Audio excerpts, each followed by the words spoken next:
my unintended sabbatical with a new true crime video. Before I get started, don't forget to like, comment, subscribe, all that jazz. So this case is a little bit different, I guess not traditional, I don't know, because it's about a plane crash and a true crime case, and basically the plane crash caused the true crime case, which came after. So if you're flying anytime in the near future, maybe you shouldn't watch this video. But also, this case is not Japanese like I usually do. It's, I guess, I don't know, I would say German, but it's not really German. The main guy is Russian, so I guess you could say he's Russian. But yeah.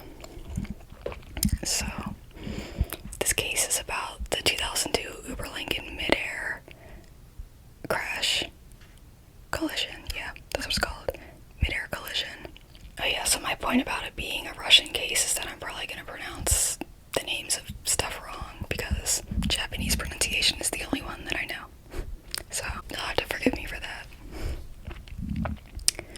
On July 1st, 2002, 46 Russian school children left the city of Ufa in Bashkortostan on a field trip organized by the local UNESCO committee to the Costa Daurada beach area of Catalonia.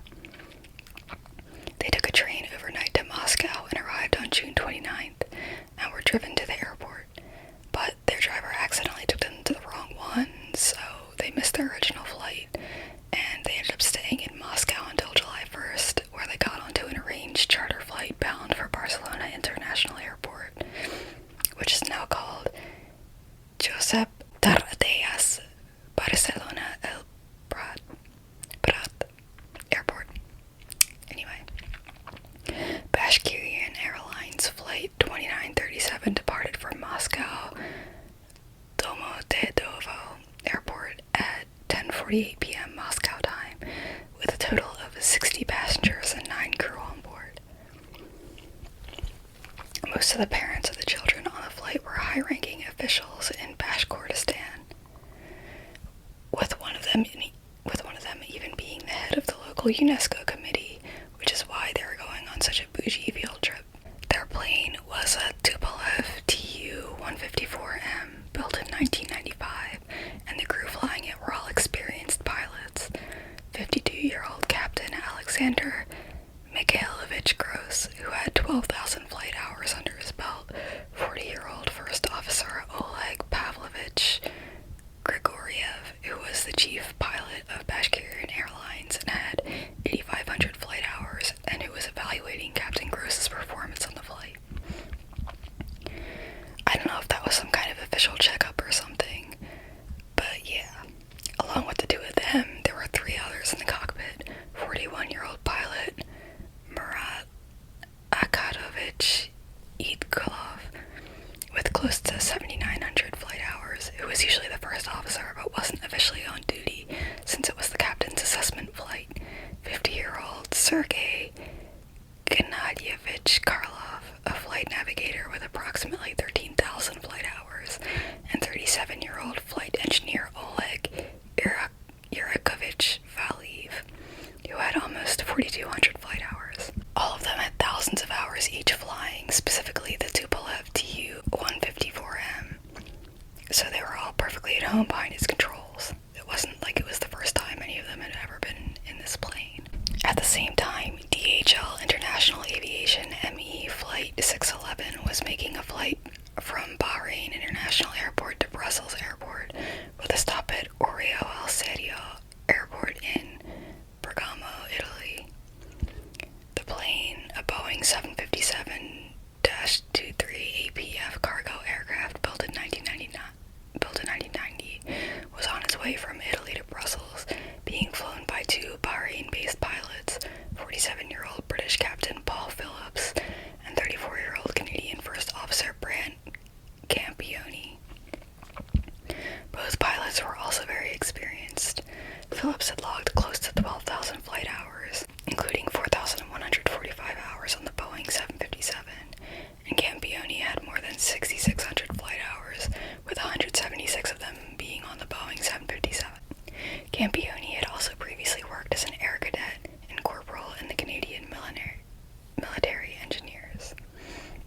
So they were also both very experienced pilots as well.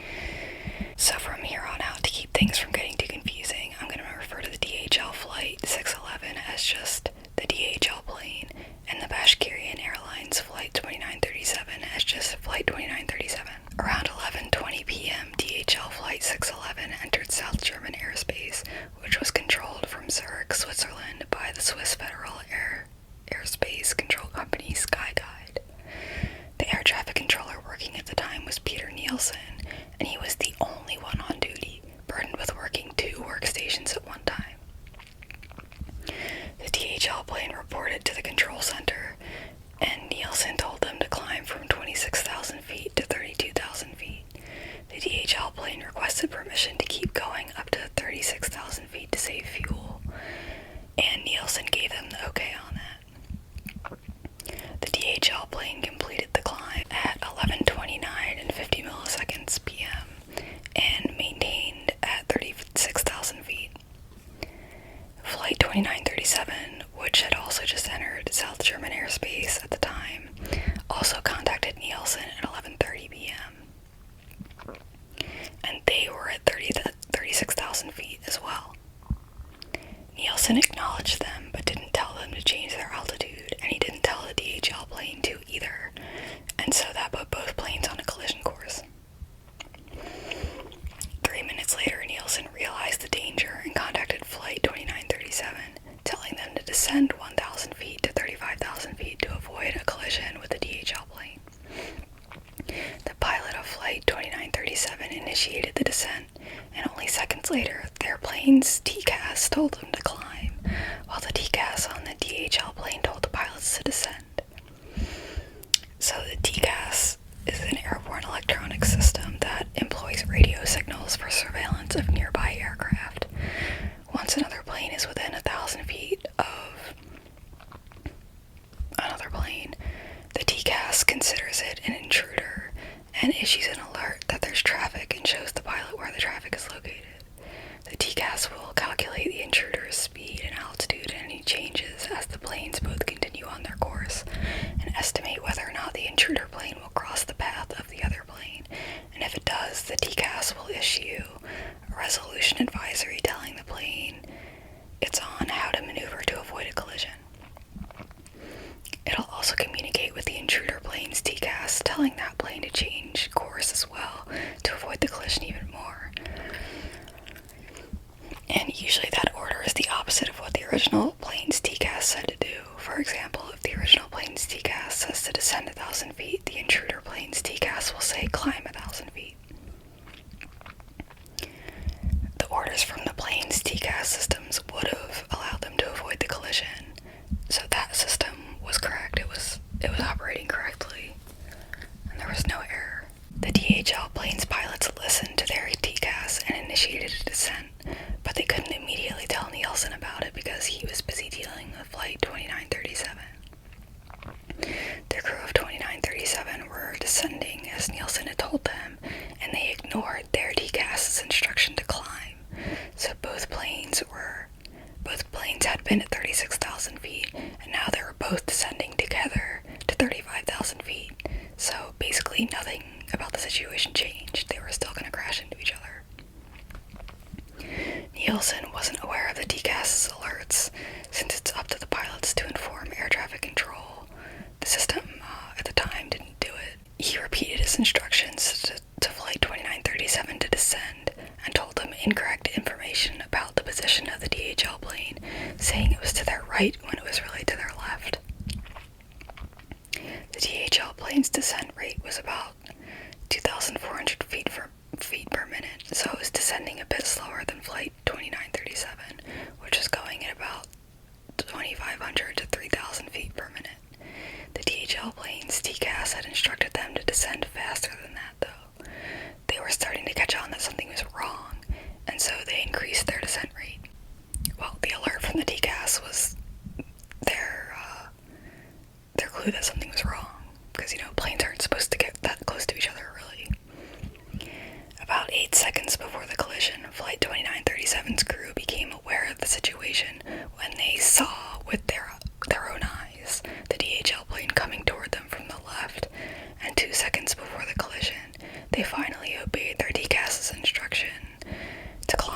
and tried to climb. By then, though, it was too late. They couldn't have done anything fast enough. At 11:35 p.m., only 15 minutes after Nielsen approved the change of altitude that set all of this into motion, the two planes collided, hitting each other at almost a 90-degree angle and at an altitude of 34,890 feet. The DHL plane's vertical stabilizer, which is the top bit on the tail, sliced through the fuselage of Flight 2937 just above the wings, breaking the plane into pieces. The nose section of the plane fell straight down, while the tail section with the engines continued for a bit, then stalled and fell. The wreckage of Flight 2937 scattered over a wide area in the neighborhood of Brockenroot, Überlingen, a South German town on Lake Constance near the Swiss border. The DHL plane, having lost 80% of its vertical stabilizer, struggled for 4.3 miles before crashing at a 70-degree angle into a wooded area close to the village of Teiserdorf, with trees tearing away the tail just before impact. All 69 people aboard Flight 2937 and the 2 crew members of the DHL flight were killed, for a death total of 71. The investigation into Skyguide following the crash found that, like I said, Peter Nielsen was the only air traffic controller working at the time, while the other controller was asleep in another room. That was against Skyguide's regulations, but apparently it was common practice for years, and the fact that that was happening was known and tolerated by management. In addition, maintenance was being done on the main radar image processing system, so it was off, and the controllers had to use a fallback system, which I don't really know exactly what that entails, but I'm sure it's not great. In addition to that, the ground-based optical collision warning system, which would have alerted Nielsen to the collision about to happen 2.5 minutes before it happened, had been turned off for maintenance, which Nielsen didn't even know about. And I'm not sure if that's the same as the radar image processing system. Yeah, so sorry if it is, but the way it was said in the article I read made it seem like they were 2 different things, so since I don't know any better, I'm just assuming they're 2 different things. And even more on top of that, there was a short-term conflict alert that gave an audible warning 32 seconds before the collision, and no one heard it. No error was found in the system that would have indicated why the alert wasn't heard, but whether or not the audible warning was functioning correctly wasn't logged by the equipment, so investigators couldn't know whether it went off aloud or not.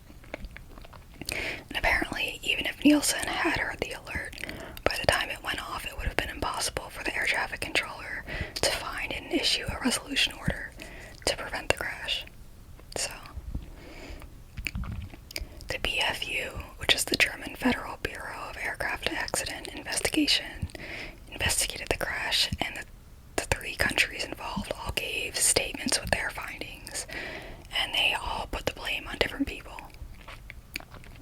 Bahrain, the home country of the DHL plane, said that they agreed with the BFU report, but that less emphasis should have been put on the actions of the individuals involved, and more on the faults in Skyguide's organization and management. They also blamed the lack of crew resource management in Flight 2937's cockpit, which is basically the training that pilots get to handle crisis situations, as a factor in the crash. So basically they said that the pilots didn't handle the situation correctly. Russia said that their pilots were unable to obey the TCAS advisory to climb, since Nielsen had told them incorrectly that there was traffic above them, so they thought that by not climbing, they would avoid the crash. Nielsen also gave the wrong position of the DHL plane, saying it was at 2 o'clock when it was actually at 10 o'clock. So they blamed the DHL plane, saying that the crew had a real possibility to avoid the collision, since they could hear the conversation between the Russian crew and Nielsen while it was going on. Though I don't know what language they were talking in. I don't know, I guess I would assume that they all speak English, because that's like a common language, but because you have Russians, Germans talking, and the 2 pilots of the DHL plane were British and Canadian, so they spoke English probably.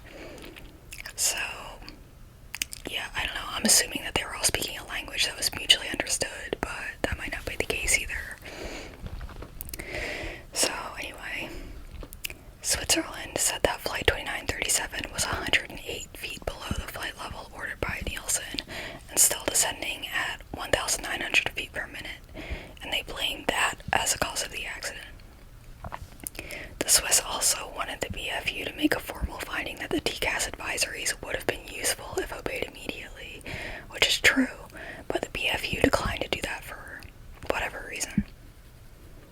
After the crash, Nielsen had to see a doctor for PTSD, and at Sky Guide, his colleagues set up a vase with a white rose over his workstation. The Sky Guide initially blamed the Russian pilots for the accident, but then they accepted full responsibility and asked the victims' relatives for forgiveness. They paid out compensation to the dead children's families in the amount of about $34,000, which honestly doesn't seem like very much money. Some relatives appealed for higher compensation, but the Swiss federal court turned down those appeals in 2011. On July 27, 2006, a court in Constance decided that Germany should pay compensation to Bashkirian Airlines, which was the Russian flight, and Germany and Bashkirian reached some kind of settlement agreement outside of court before the official legal ruling could be decided. Another case came to court in Constance in March 2008, which was Sky Guy's liability insurance suing Bashkirian Airlines for 2.5 million euros in damages, which would be about $2.7 million USD. The outcome of that litigation wasn't in the article that I read, but apparently Bashkirian declared bankruptcy under Russian law before the case, so I don't think they got their money in the end. In May 2004, a criminal investigation began into Sky Guide. On August 7th, 2006, I missaid 26, a Swiss prosecutor filed manslaughter charges against 8 employees of Sky Guide and called for prison terms of up to 15 months if found guilty. Apparently, manslaughter charges in Switzerland carry a 1 to 10 year prison term usually, so 15 months ain't really all that much. In September 2007, 3 of the 4 managers were convicted and given suspended prison terms, and the 4th was sentenced to pay a fine. The other 4 Sky Guide employees were cleared of any wrongdoing. So, onto the part of this whole thing that makes it a true crime case. One of the parents of the children on Flight 2937 was Vitaly Kalyaev, a Russian architect. He lost not only his 2 children, 10-year-old Konstantin and 4-year-old Diana, but his wife Svetlana as well. She was also on the plane. He participated in the search for the bodies and found a broken pearl necklace that belonged to his daughter, along with her body, which was intact since some trees had broken her fall. I don't know if he personally found the others' bodies too, but Svetlana's body landed in a cornfield, and Konstantin's landed on the road in front of an Überlingen bus shelter. Vitaly's brother Yuri Kalyaev reported that Vitaly had a nervous breakdown after losing his family, and he spent the year after going between their graves in a shrine he'd built for his family at his house. At a memorial service held on the first anniversary of the crash, Vitaly asked the head of Sky Guide if he could meet Nielsen, though I don't know if Vitaly asked specifically about him or if he just asked about the air traffic controller who had been responsible for the accident. Either way, he didn't get any response from Sky Guide, so Vitaly hired a PI in Moscow to find Nielsen's address. Once he had that, he traveled from Russia to Kloten, near Zurich, in Switzerland, on February 24th, 2004. When Vitaly got to the neighborhood where Nielsen lived, he ran into a neighbor who asked what he wanted. Vitaly showed the neighbor a piece of paper with Nielsen's name on it, and the neighbor pointed out Nielsen's house.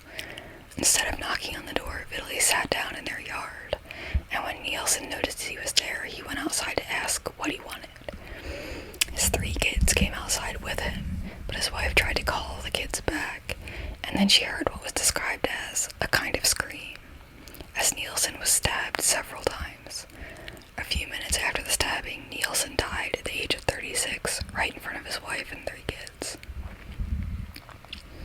Shortly after the stabbing, the Swiss police arrested Vitaly at a local motel.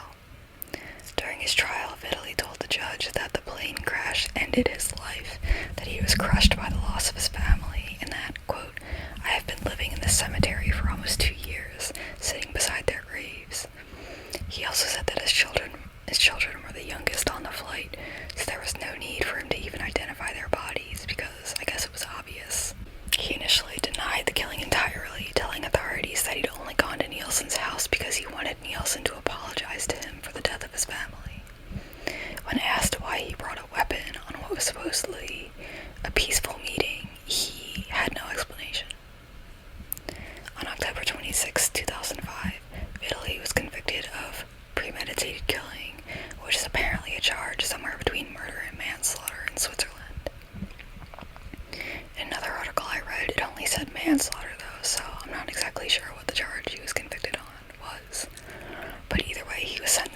years in prison.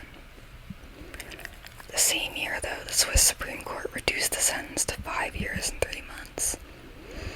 He didn't even end up serving that long, though, because the next year, in 2007, he was paroled by the court. Prosecution appealed the decision on August 23, 2007, and Vitaly remained in jail until November 8, 2007, when he was released after serving a total of 3.5 years. I wasn't sure on that math at first, but then I realized that he must have been in jail before his trial and conviction, so that probably factored in to the total amount of time. The reason he was paroled was that a Swiss judge ruled that Vitaly had acted with diminished responsibility, and then it was decided again later that his mental condition wasn't considered sufficiently in the initial trial, which led to him being released and sent back to Russia. When he got back home, he was treated like a folk hero, apparently having been met by cheering crowds when he arrived in Vladikavkaz, his hometown. Members of the youth movement Nashi held up a banner that said, "You're a real man," and Ossetian. Vitaly Yusko, a member of a Russian organization dedicated to helping the relatives of air crash victims, publicly stated that, quote, "Vitaly Kalayev is a hero, a typical reaction in Putin's Russia." I don't know what that means. Those guilty of causing air crashes often remain unpunished. Such a radical punishment is the only way to make them carry responsibility for their crimes. Many Russians seem to share the sentiment, obviously, and believe that what Vitaly did was, quote, "a heroic deed avenging the death of his family." Even worse than that, Vitaly openly expressed his lack of remorse for the murder, blaming Nielsen for his own death, saying, quote, "I don't really take offense at people who call me a murderer. People who say that would betray their own children, their own motherland. I protected the honor of my children and the memory of my children. He's nobody to me. He was an idiot, and that's why he paid for it with his life. If he'd been smarter, it wouldn't have been like this. If he'd invited me into the house, the conversation would have happened in softer tones, and the tragedy might not have happened." In January 2008, he was appointed Deputy Construction Minister of North Ossetia. That appointment, along with his positive reception in Russia, had a pretty negative reception in Switzerland. The Swiss government asked Vitaly to repay the cost of his imprisonment, which is about $157,000, but Vitaly refused.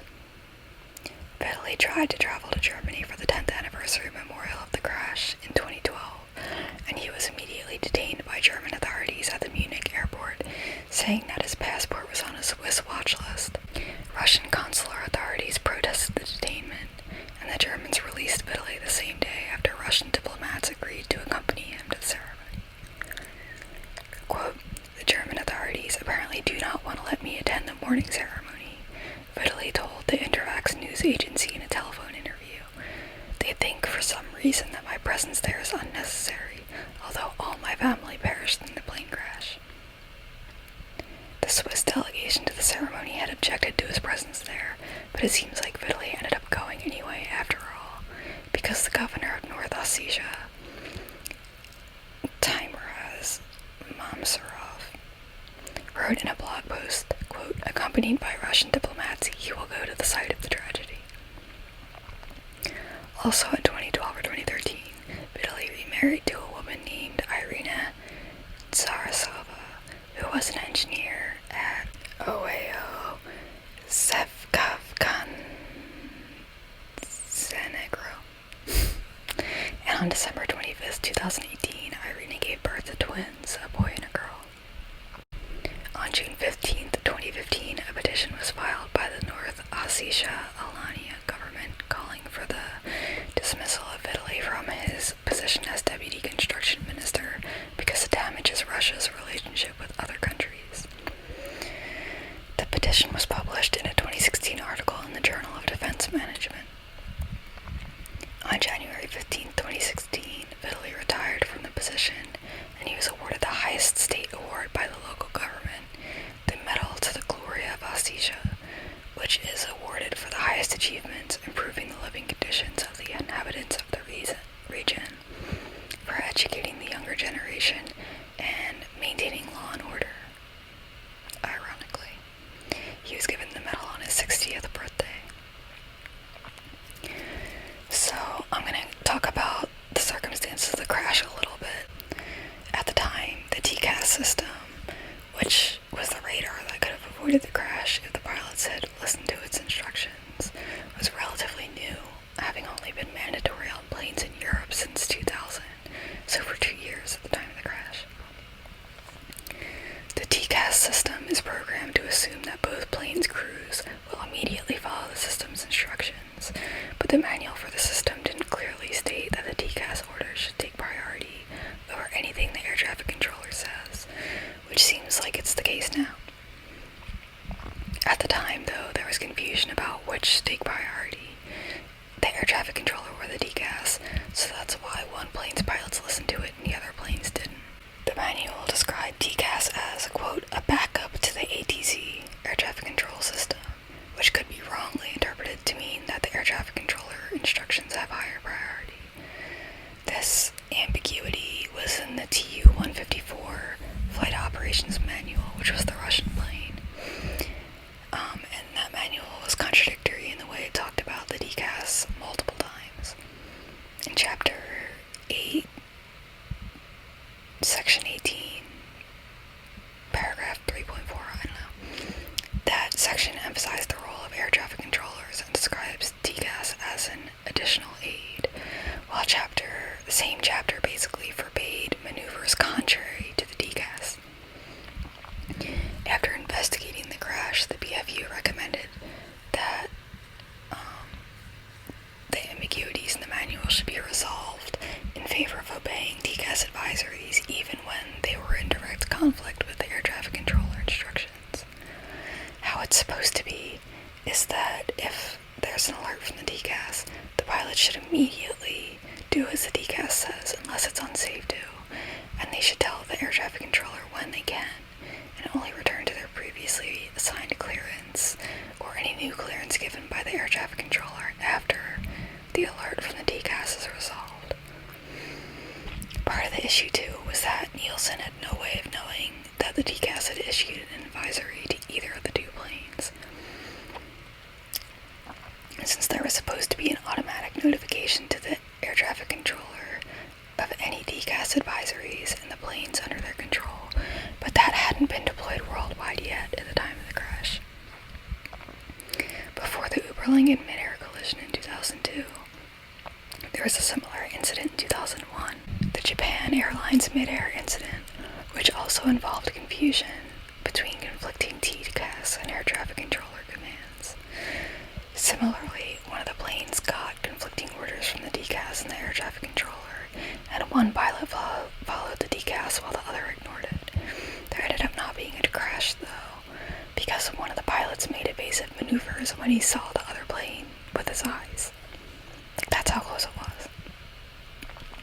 In the end, the two planes missed colliding with each other by only 443 feet, and the maneuver done by the pilot to avoid the crash injured 100 passengers on board, some seriously. The investigations report was published 11 days after the Überlingen mid-air collision, and Japan called on the International Civil Aviation Organization to make it clear that TCAS advisories should always be followed over the air traffic controller instructions, and that organization accepted the recommendation and amended the regulations in November 2003. So, in addition to the news coverage of the crash and Nielsen's murder, Vitaly Kaliev in both cases have been portrayed or referenced in a bunch of different media. As far as movies go, the crash and Nielsen's murder were used as the basis of a film made by German and Swiss TV stations SWR and SF called Flight into the Night, The Accident at Überlingen. That movie came out in 2009 and starred Ken Dugan as Nielsen and Evgeny Sitochin as Kaliev. The US movie Aftermath, made in 2017, is loosely based on the case, starring Arnold Schwarzenegger as a character based on Kaliev. Vitaly, I mean. The Dmitry Nakiev playing Italy. In music, a song by the US rock band Delta Spirit called Ballad of Italy from their album History from Below that came out in 2010 tells the story of the crash and Italy's actions following it.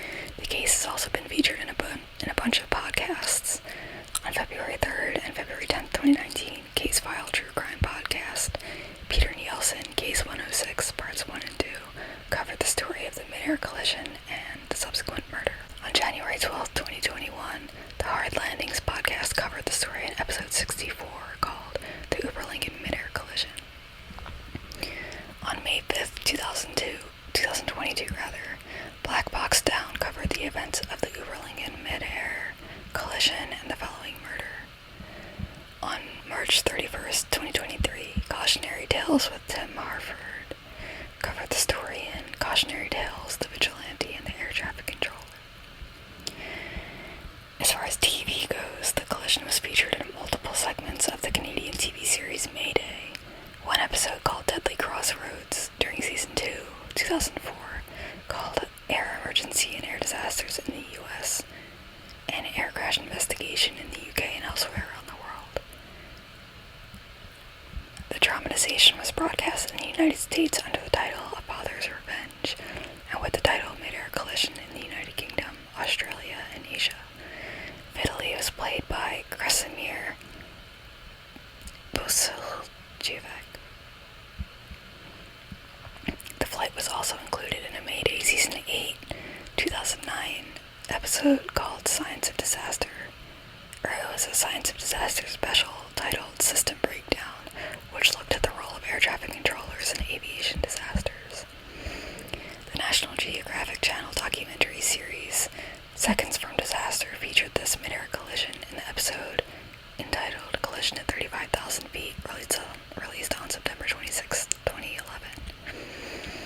And randomly enough, in theater, a U.S. off-Broadway play called My Eyes Went Dark, which opened on June 7, 2017 and closed on July 2nd, told Italy's story. Written by playwright and director Matthew Wilkinson, it featured, among other characters, Declan Conlon as Italy and Lucida Jayasundara as his wife. Whether that refers to his first wife or his second wife, I'm not sure. It played at 59 East 59 Theaters in New York City. So that's the end of the case.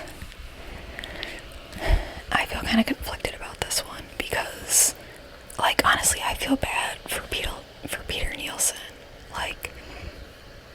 I get that he was negligent, and his decisions and his orders to the plane caused the crash. I'm not debating that part, but I really feel like it's more of Sky Guide's fault because they allowed the situation to happen, basically. How are you gonna shut down the radar that tells you where the planes are? I don't know about that, And obviously it's not like he wanted the planes to crash into each other.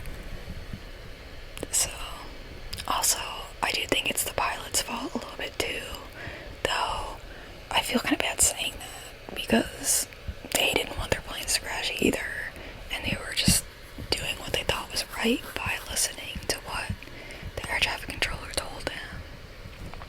And whether or not the one pilots could hear the conversation with the other pilots, I don't know. And like I said, maybe they were speaking different languages and the pilots couldn't understand. But yeah, I don't know. I really don't think that Peter Nielsen deserved to die for what happened. And I also disagree with the idea from the courts that Italy was acting not in his right mind or whatever. He asked after the whereabouts of the air traffic controller who caused the accident, and then when denied that information, he hired a PI to find out where this guy lived, and then he booked travel to another country